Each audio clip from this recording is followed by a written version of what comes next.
বন্ধুরা বর্তমানে মার্কেটে একতরফা প্যানিক সেলিং এ যদি আপনি কোনো গ্রেট ভ্যালু বাইং অপরচুনিটি খুঁজছেন, যেহেতু ফিউচারে ইন্টারেস্ট রেট কাটের বেনিফিট এনবিএফসি কোম্পানি অথবা ব্যাংকিং কোম্পানি পাবে, সেই হিসেবে যদি আপনি পোর্টফোলিওতে কোনো এনবিএফসি গ্রেট ভ্যালুয়েবল কোম্পানি খুঁজছেন, যে কোম্পানিতে ফিউচার গ্রোথের পোটেনশিয়ালও থাকবে এবং কোম্পানি গ্রেট ভ্যালুয়েশনেও রয়েছে, কোম্পানির লেটেস্ট কোয়ার্টারলি রেজাল্টে ডিআইআই তাদের স্টেককে 1% ইনক্রিজও করেছে, তো অবশ্যই মার্কেট পজিটিভ সেন্টিমেন্টে যদি কোম্পানিটাকে লং টার্ম হোল্ড করতে পারেন, অবশ্যই এই কোম্পানিটাকে চেক আউট করে দেখতে পারেন, নিজের ওয়াচ লিস্টেও অ্যাড করতে পারেন এবং পছন্দ হলে নিজের ফিনান্সিয়াল অ্যাডভাইজারের সাথে কনসাল্ট করে অবশ্যই কোম্পানিতে অ্যাভারেজ 2 থেকে 3% অ্যালোকেশনের সাথে আজকের প্রাইসে ফ্রেশ এন্ট্রি ডিসিশনও নেওয়া যেতে পারে বলে আমি মনে করছি।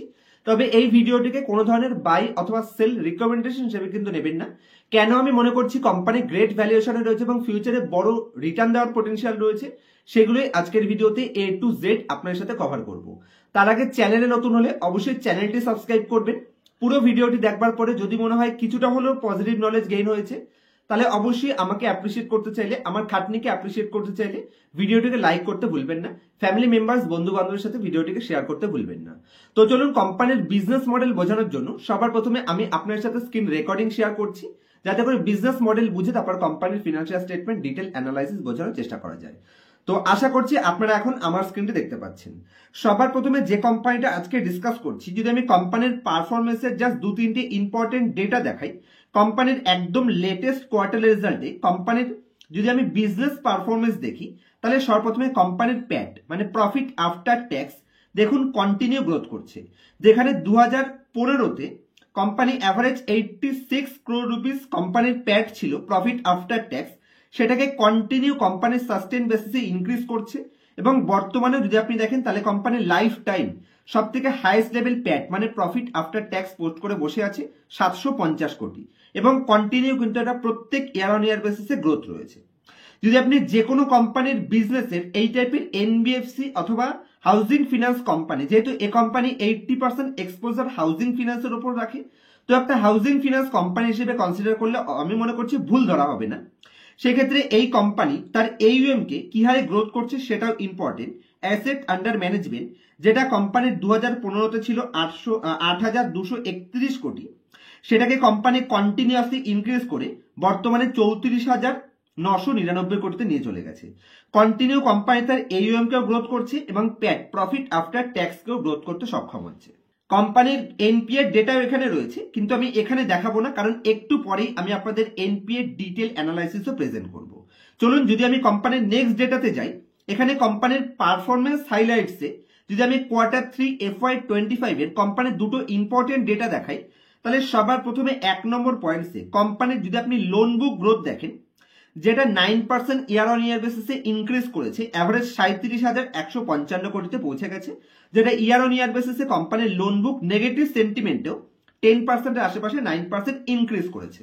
এবং যদি আপনি কোম্পানির রিটার্ন অন ইকুইটি দেখেন, যেটা যে কোনো ব্যাংকিং অথবা এনবিএফসির জন্য খুবই ইম্পর্টেন্ট রোল প্লে করে, এই কোম্পানির যদি আপনি রিটার্ন অন ইকুইটি দেখেন তাহলে 17.55% রয়েছে, যেটা এই ইন্ডাস্ট্রির একদমই হায়ার লেভেল ধরতে পারেন, মানে একদমই টপ বলবো না, তবে মিডিয়ামের থেকে অনেকটাই higher level. 17% return on equity মানে ফার্স্ট ক্লাস। আর এনপিএর পয়েন্টস আমি বললাম একটু পরে ডিসকাস করবো, যে কারণে এখানে আমি কভার করছি না। যদি কোম্পানির নেক্সট ডেটার মধ্যে যাই, এখানে কোম্পানির এনপিএ এবং প্রভিশনের ডেটা আপনারা ক্লিয়ার কাট দেখতে পাচ্ছেন। ভিডিওটিকে পজ করবেন এবং দেখে নেবেন, ভালো করে পড়ে নেবেন। যদি আমি কোম্পানির গ্রস এনপিএ এবং নেট এনপিএ দেখি, এখানে কোম্পানি অ্যাভারেজ লেভেল মেইনটেইন চলছে, খুব বেশি হাইকও নেই, খুব বেশি ডাউনও নেই। কোম্পানির যদি আপনি প্রভিশন দেখেন, তাহলে কোম্পানির প্রভিশন কভারেজ রেশিও কিন্তু এখানে অ্যাভারেজ ঠিকঠাক পজিশনে রয়েছে, একটা নির্দিষ্ট লেভেলে মেইনটেইন চলছে। আর এই নেগেটিভ সেন্টিমেন্টে যে মেইনটেইন করতে পারছে, পজিটিভ সেন্টিমেন্টে সে অবশ্যই পজিটিভ সাইন দেখাবে।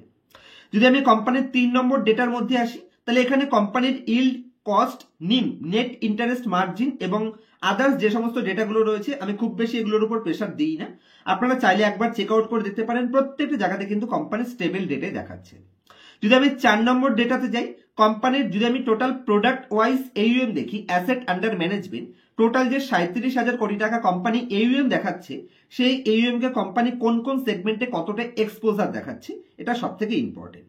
যদি আমি কোম্পানির Q3 FY24 এর এক্সপোজার দেখি, যেখানে কোম্পানির হাউজিং এর উপর 79% এক্সপোজার ছিল এবং লেটেস্ট AUM যদি আমি দেখি তাহলে Q3 FY25 এ কোম্পানি এটাকে 77% করেছে। তো সব থেকে সিকিউর লোন হচ্ছে হাউজিং ফিনান্স এবং সেখানেই কোম্পানি ম্যাক্সিমাম এক্সপোজার রাখে 77%। তো অবশ্যই এটা পজিটিভ সাইন। যদি 5 নম্বর ডেটাতে আসি তাহলে এখানে Q3 কোম্পানি টোটাল 7খানা পারফরমেন্স কি হাইলাইটসে যদি হাইলাইট আমি আপনাদের দেখানোর চেষ্টা করি তাহলে সবার প্রথমে কোম্পানির নিউ অ্যাপ্রুভালস যদি আপনি দেখেন এখানে পজিটিভ গ্রোথ হচ্ছে, যেটা ডিসেম্বর 23-এ কোম্পানির কত ছিল, নেট ছিল 2053 নিউ অ্যাপ্রুভালস, সেটাকে ইনক্রিজ করে কোম্পানি 2075টা নিউ অ্যাপ্রুভালস করেছে, যেটা বিজনেসের গ্রোথের সাইড দেখাচ্ছে। যদি আমি কোম্পানির নেট ইন্টারেস্ট ইনকাম দেখি এ ধরনের কোম্পানির ক্ষেত্রে খুবই ইম্পর্টেন্ট, যেটা প্রিভিয়াস ইয়ারে ছিল 329 crore, সেটাকে কোম্পানি ইনক্রিজ করে বর্তমানে 445 কোটিতে নিয়ে গেছে। যদি আমি কোম্পানির অপারেটিং প্রফিট দেখি এখানেও কোম্পানি 287 কোটি থেকে 291 কোটি, বিশাল বড় গ্রোথ নেই, তবে নেগেটিভ মার্কেট সেন্টিমেন্ট ও ইন্টারেস্ট রেট হাইকের পরেও এখানে কিন্তু কোম্পানি গ্রোথ দেখিয়েছে, যেটা পজিটিভ সাইড। যদি আমি কোম্পানির প্রফিট আফটার ট্যাক্স এবং প্রফিট বিফোর ট্যাক্স দেখি এই দু জায়গাতেই কিন্তু কোম্পানি গ্রোথের সাইন দিয়েছে। 200 কোটি থেকে কোম্পানির প্রফিট আফটার ট্যাক্স গ্রোথ করে 212 কোটি, প্রফিট বিফোর ট্যাক্সও কোম্পানি গ্রোথ করেছে।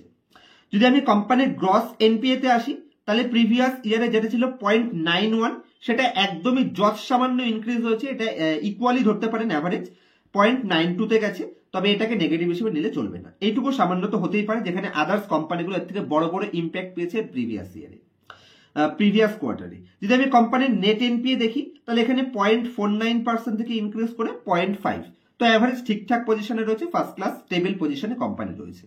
কোম্পানির এনপিএ সামান্য ইনক্রিজ হয়েছে, না ধরাটাই ঠিক আছে, তারপরেও কোম্পানি তার প্রফিট আফটার ট্যাক্সকে কিন্তু ইনক্রিজ করতে সক্ষম হয়েছে। তো আশা করছি খুব শর্ট ভিডিওর মাধ্যমে আমি আপনাদের কোম্পানির বিজনেস মডেলে কিছু ইম্পর্টেন্ট হাইলাইটস বোঝাতে পেরেছি। ডাইভার্সিফাই পোর্টফোলিও রয়েছে এবং কোম্পানির লেটেস্ট কোয়ার্টারলি রেজাল্টে কোনো নেগেটিভ সেন্টিমেন্ট আমি দেখতে পাচ্ছি না, মানে নেগেটিভ সাইন দেখতে পাচ্ছি না। চলুন কোম্পানির কারেন্টলি ভ্যালুয়েশন এবং কোম্পানির প্রাইস এবং কোম্পানির হিস্ট্রি ট্র্যাক রেকর্ড, কোম্পানির ফিনান্সিয়াল স্টেটমেন্টের ডিটেল অ্যানালাইসিস বোঝানোর জন্য আমি আবার আপনার সাথে স্ক্রিন রেকর্ডিং শেয়ার করছি। আশা করছি আপনারা আমার স্ক্রিনটি দেখতে পাচ্ছেন। তো যে কোম্পানি নিয়ে ডিসকাস করছি কোম্পানির নাম Canfin home limited. Company actually home লোনের উপর 80% এক্সপোজার রাখে, যেটা সিকিউর লোন, একটু আগে আপনাদের বোঝালাম। কোম্পানির কারেন্টলি যদি আমি মার্কেট ক্যাপ দেখি তাহলে মাত্র 9000 কোটি মার্কেট ক্যাপ রয়েছে এবং ইন্ডিয়াতে যে হিসেবে গ্রোথের অপরচুনিটি রয়েছে সেই হিসেবে বলবো কোম্পানি স্মল ক্যাপ, তো অবশ্যই বড় রিটার্নের পোটেনশিয়াল কোম্পানিতে থাকতে পারে যদি বাদবাকি সমস্ত রেশিও বা সমস্ত সেন্টিমেন্টগুলো মানে কোম্পানির রেজাল্টগুলো পজিটিভ পাই। 952 কোম্পানির 52 উইক হাই আছে, যেখান থেকে হেভিলি ডিসকাউন্টে কোম্পানি 683-তে ট্রেড করছে। যদি আমি কোম্পানির কারেন্ট পিই রেশিও দেখি তাহলে মাত্র 11 পিই রেশিও কোম্পানি ডিমান্ড করছে এবং যদি আমি ইন্ডাস্ট্রির পিইর সাথেও কম্পেয়ার করি তাহলে যেখানে ইন্ডাস্ট্রি অ্যাভারেজ 21 পিই রেশিও ডিমান্ড করছে তার এগেইনস্টে কোম্পানি একদমই সস্তা রয়েছে, তাহলে ফিউচারে পি এক্সপেনশনের অপরচুনিটি থাকতে পারে। আর আজকের দিনে যদি আমি এই 11 পিই রেশিওর এগেইনস্টে কোম্পানি গ্রোথকে কম্পেয়ার করে পিইজি রেশিওর সাথে, তাই দেখুন কোম্পানি মাত্র 0.5 পিইজি রেশিওতে ট্রেড করছে, তার মানে ফিউচারে ইজিলি কোম্পানি 20 পিই রেশিও ডিমান্ড করতে পারে মার্কেট পজিটিভ সেন্টিমেন্টে। তাহলে যদি কোম্পানির ইপিএস গ্রোথ পাই তাহলে এটা মাল্টিব্যাগার সূত্রের মধ্যে পড়ে যাচ্ছে।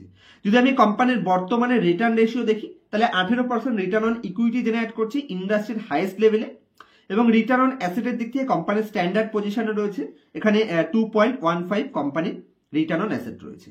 যদি আমি কোম্পানির প্রফিট অ্যান্ড লস স্টেটমেন্ট তার আগে একবার কোয়ার্টারলি রেজাল্ট দেখিনি, যদি আমি কোয়ার্টার অন কোয়ার্টার বেসিসে দেখি তাহলেও কোম্পানির টপ লাইনে গ্রোথ রয়েছে আর ইয়ার অন ইয়ার বেসিসেও কোম্পানি এখানে অ্যাভারেজ 10% মতন গ্রোথ রয়েছে। যদি আমি কোম্পানির নেট প্রফিটে আসি তাহলে এখানেও কোয়ার্টারলি বেসিসেও গ্রোথ রয়েছে এবং ইয়ার অন ইয়ার বেসিসেও গ্রোথ রয়েছে। ফার্স্ট ক্লাস কোম্পানির প্রফিট অ্যান্ড লস স্টেটমেন্টে হিস্ট্রি ট্র্যাক রেকর্ড, অতীতে কিরকম গ্রোথ করেছে, কারণ যে কোম্পানি অতীতে এত ভালো গ্রোথ করে দেখিয়েছে মাত্র 392 কোটি থেকে 3806 কোটি, সেই কোম্পানি গ্রোথ করতে জানে এবং পজিটিভ সেন্টিমেন্টে কোম্পানি পজিটিভ রেজাল্ট শো করবে। যদি আমি কোম্পানির নেট প্রফিটে আসি এখানেও সেম জিনিস, লাইফ টাইমে সব থেকে highest level bottom line post করে বসে আছে এবং কন্টিনিউ গ্রোথ, মাত্র 54 কোটি নেট প্রফিট থেকে ইনক্রিজ করে 832 কোটি নেট প্রফিটে চলে গেছে। যদি আমি কোম্পানির লাস্ট 3 বছরের অথবা 4 বছরের এখানে নেট প্রফিট দেখি তাহলে এখানে অ্যাভারেজ দুগুণ প্রফিট ইনক্রিজ হয়েছে, কিন্তু যদি আমি স্টক প্রাইস সিএজিআর হিসেবে দেখি তাহলে একদমই নেগলিজিবল রিটার্ন দিয়ে আছে। কোম্পানির ফান্ডামেন্টালে 20% গ্রোথ রয়েছে লাস্ট 3 বছরে 18% কোম্পানির প্রফিট গ্রোথ রয়েছে নেগেটিভ সেন্টিমেন্টেও, লাইফ টাইমে highest level return on equity company show করছে, তার এগেন্স্টে 1 বছরের নেগেটিভ রিটার্নে রয়েছে। অবশ্যই গ্রেট কোম্পানির ডাউনসাইড রিস্ক একদমই কম। ব্যাংকিং কোম্পানি হিসেবে কন্টিনিউয়াসলি তার রিজার্ভকে ইনক্রিজ করছে, তার মানে কোম্পানি বুক ভ্যালুকে ইনক্রিজ করতে সক্ষম, তো প্রাইস টু বুকে কন্টিনিউ রিডিউস করছে, পজিটিভ সাইন। কোম্পানির যদি আমি শেয়ার হোল্ডিং প্যাটার্নের মধ্যে আসি, এখানে একদম লেটেস্ট কোয়ার্টারে ডিআইআই 1% স্টেক ইনক্রিজ করেছে, এফআইআই তাদের স্টেককে স্টেবল রেখেছে, একই পজিশনে রয়েছে, প্রমোটারও একই পজিশনে রয়েছে। রিটেল পাবলিকের কাছে 31% ছিল, সেটাকে 30% করেছে। আর এই 30%-এর মধ্যে 7% স্টেক এখানে এইচএনআই এর কাছে আছে, স্ট্রং হ্যান্ডের কাছে আছে। বাকি স্টেক যদি আপনি দেখেন তাহলে 21% স্টেক রিটেল পাবলিকের কাছে আছে। ছোট কোম্পানি হিসেবে 9,000 কোটি মার্কেট ক্যাপ, যখনই একটু বড় বাইং আসবে তখন কোম্পানি বড় রিটার্নের পোটেনশিয়াল তো আমি দেখতেই পাচ্ছি।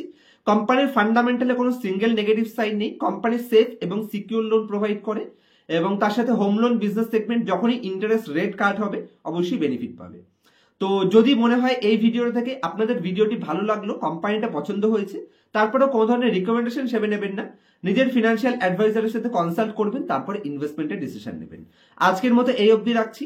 নেগেটিভ সেন্টিমেন্টে গ্রেট কোম্পানিগুলোকে ধীরে ধীরে এক্সপোজার নেওয়া স্টার্ট করুন, যাতে করে ফিউচারে বড় পারফরমেন্স করতে পারেন। আর 2025-এর রিটার্নের দিকে তাকাবেন না, 2026-27 এই রিটার্ন দেখবেন। আজকের দিনগুলোকে আপনি আফসোস করবেন যে এই লোয়ার লেভেলে কোম্পানিগুলো ডিসকাস করেছিলাম কিন্তু হয়তো আপনি নিতে পারেননি। তো আফসোস করার থেকে বেস্ট হতে পারে একটু লম্বা টাইম রাখুন। যদি মিনিমাম 2 বছর টাইম আপনার কাছে রয়েছে, 2 বছর ইনভেস্ট করে ছেড়ে রাখতে পারবেন, রিটার্ন 10% নেগেটিভ দেখালেও আপনার আফসোস হবে না, ভয় পেয়ে শেয়ার বিক্রি করবেন না, তাহলে অবশ্যই এই লেভেলে শেয়ার পারচেস করা উচিত এবং লং টার্মে কোম্পানি ছাড়া উচিত। লং টার্ম ওয়েলথ ক্রিয়েশনের জন্য মার্কেট আমাদের ভালো একটা অপরচুনিটি দিচ্ছে, এই অপরচুনিটিকে গ্র্যাব করতে শিখতে হবে যদি লং টার্মে অন্তত পক্ষে স্টক মার্কেট থেকে ওয়েলথ ক্রিয়েশন করতে চাইছেন। আর আমার কাছ থেকে পার্সোনাল ক্লাসে যদি A to Z fundamental analysis শিখতে চাইছেন, ইনফ্লুয়েন্স না হয়ে জিরো থেকে অ্যাডভান্স পয়েন্টস কি করে কোম্পানি সিলেকশন করবেন, এই কোম্পানিগুলোকে আমি কোথা থেকে খুঁজে বের করছি, 3টে প্রসেস ওখানে কভার করব। কোনো কোম্পানিকে কিভাবে ভ্যালুয়েশন বের করবেন এবং আপনার কোম্পানি যে ডেটা দেখাচ্ছে ডেটা কোনো রকম চুরি করার চেষ্টা করছে কিনা, সমস্ত পয়েন্টস পার্সোনাল ক্লাসে শিখিয়ে থাকি এবং লাইফ টাইম আমার স্টুডেন্টদের সাপোর্টও দিয়ে থাকে, আমাদের গ্রুপ রয়েছে, গ্রুপের মাধ্যমে। তো ইনফ্লুয়েন্স না হয়ে যদি স্টক মার্কেট শিখতে চাইছেন অবশ্যই স্ক্রিনের উপর মোবাইল নাম্বার দেখতে পাচ্ছেন এবং ডেসক্রিপশনে আমার কন্ট্যাক্ট ডিটেলস পেয়ে যাবেন, পার্সোনাল ক্লাসের জন্য কন্ট্যাক্ট করতে পারেন। দেখা হবে নেক্সট ভিডিওতে কোনো ইনফরমেটিভ টপিকের সাথে। ততক্ষণ পর্যন্ত হ্যাপি ইনভেস্টিং, হ্যাপি ট্রেডিং।